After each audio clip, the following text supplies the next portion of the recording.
मांझी म्हणाले. देशातले द्रुतगती मार्ग धोक्याचे मार्ग बनू नयेत यासाठी त्यांच्या सुरक्षेची काळजी घेण्याची गरज सर्वोच्च न्यायालयाने अधोरेखित केली आहे.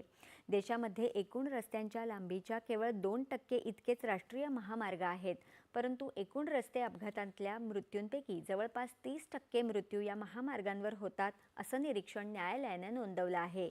प्रशासकीय दिरंगाई किंवा पायाभूत सुविधांमधली कमतरता यामुळे रस्ते अपघाताचं प्रमाण वाढण्याची शक्यता निर्माण होते, असंही त्यांनी नमूद केलं. रस्ते सुरक्षा वाढवण्याच्या दृष्टीने देशव्यापी मार्गदर्शक तत्वांची मालिका न्यायमूर्ती जे.के. माहेश्वरी आणि न्यायमूर्ती ए.एस. चांदूरकर यांच्या खंडपीठाने नुकतीच जारी केली.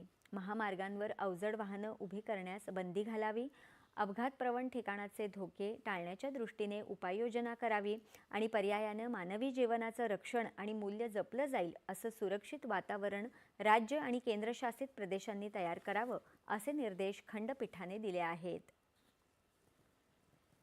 यानंतरच्या बातम्या.